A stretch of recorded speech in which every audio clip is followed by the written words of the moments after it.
tanggal 2 minggu sebelum gereja ini berdiri, yaitu tepatnya tanggal 1 April, Pak Gembala dan Bu Gembala itu menjumpai saya di kantor di Parinbank. Kemudian bercerita bahwa mereka terpanggil untuk mengembalakan, dan hari itu juga saya putuskan, saya bilang, Pak, kalau Bapak butuh pelayan, saya siap melayani.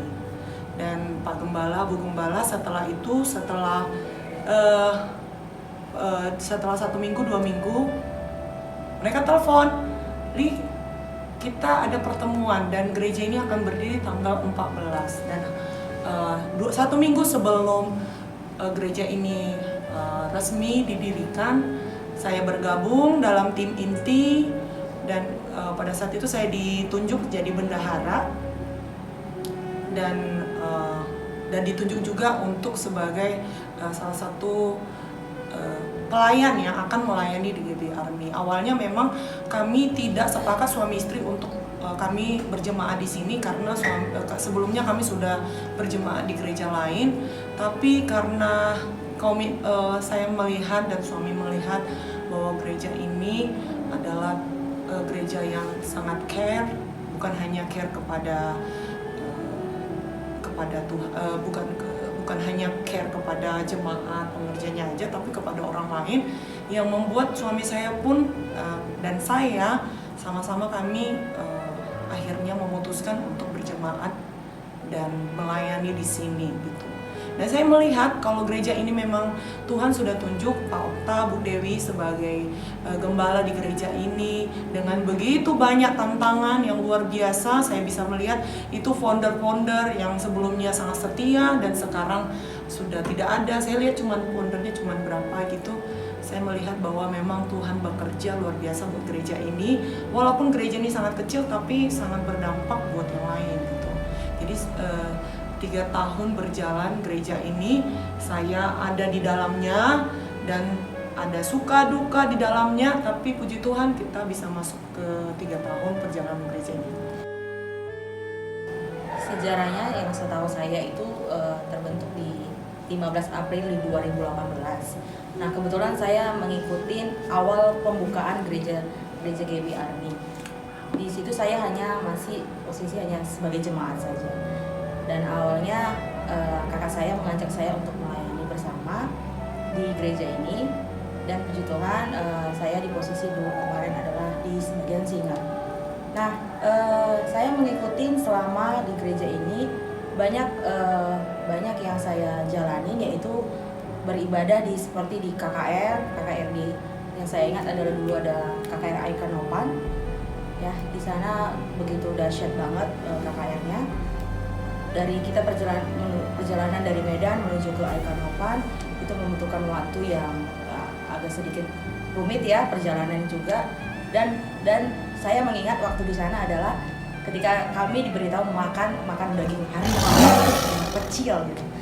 Nah, dan untuk ibadahnya, awal ibadah itu ada ibadah anak sekolah minggu ya, ibadah anak sekolah minggu, dan dilanjutkan ibadah KKR-nya oleh bagian umum gitu ya.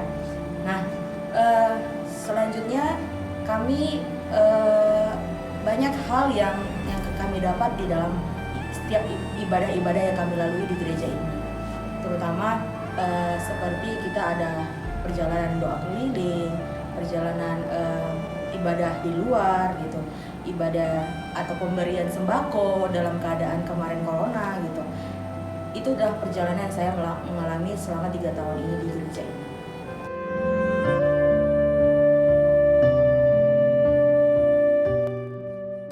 Sepanjang GBI Army selama 3 tahun yang saya ingat, ya, saya bergabung di GBI Army ini kurang lebih setahun.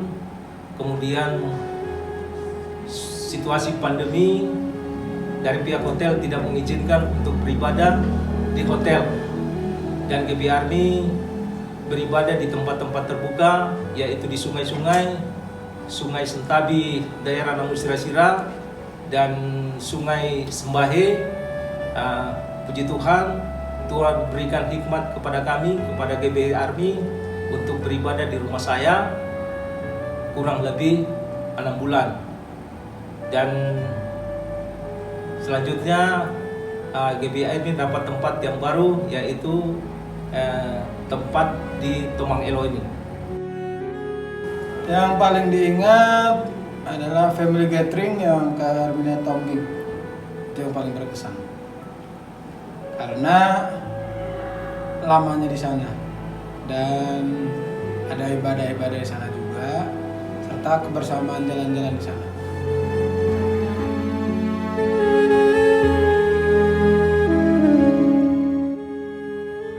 Yang saya rasakan selama 3 tahun bergabung di GBI Army adalah saya merasakan pertumbuhan iman melalui pembinaan dari Bapak Gembala di GBI Army dan juga Bapak rohani yang ada di GBI Army ini. Itu yang pertama. Yang kedua, selama saya bergabung di GBI Army ini, saya menjadikan tempat atau komunitas ini sebagai tempat untuk mengasah talenta untuk memuji dan menyembah Tuhan. Itu saja. Banyak kegiatan yang saya ingat dan saya suka dalam kegiatan di GBI Army ya. Dalam hal kekompakan di GBI Army selalu unity. Bahkan setiap ada event olahraga, baik ibu maupun anak muda itu turut serta. Jadi dalam event olahraga aja nyatu gitu. Itu kesan yang sangat membekas buat saya.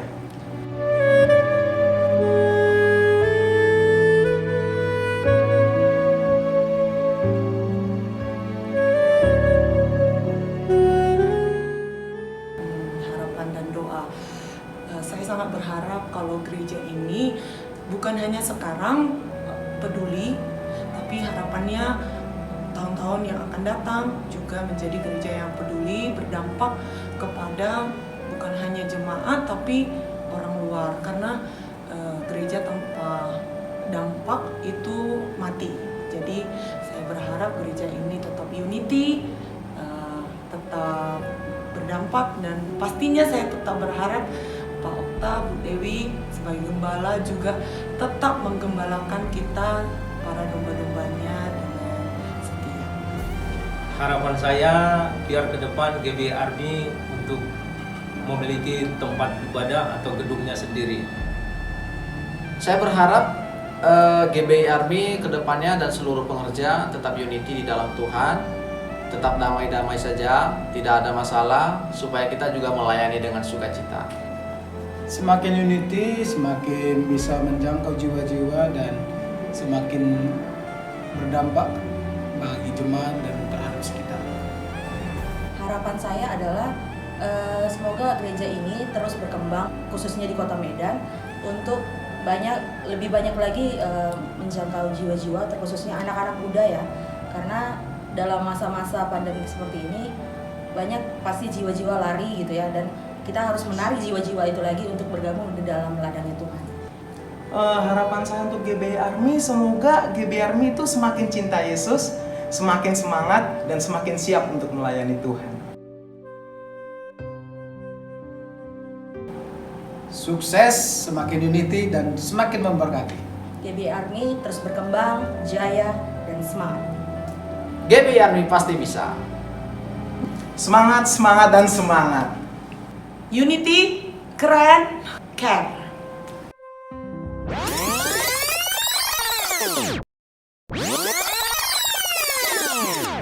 Yang dulu tak ku mengerti, sekarang kau buat mengerti. Kau singkapkan mataku dengan kasih-Mu yang tak pernah ku pikirkan. Sungguh kau telah sediakan, kau curahkan berkat-Mu melimpah dalam hidupku. Terima kasih Yesus, terima kasih Yesus. Ku beri syukur hanya bagi-Mu, ya Allahku, ya Tuhanku.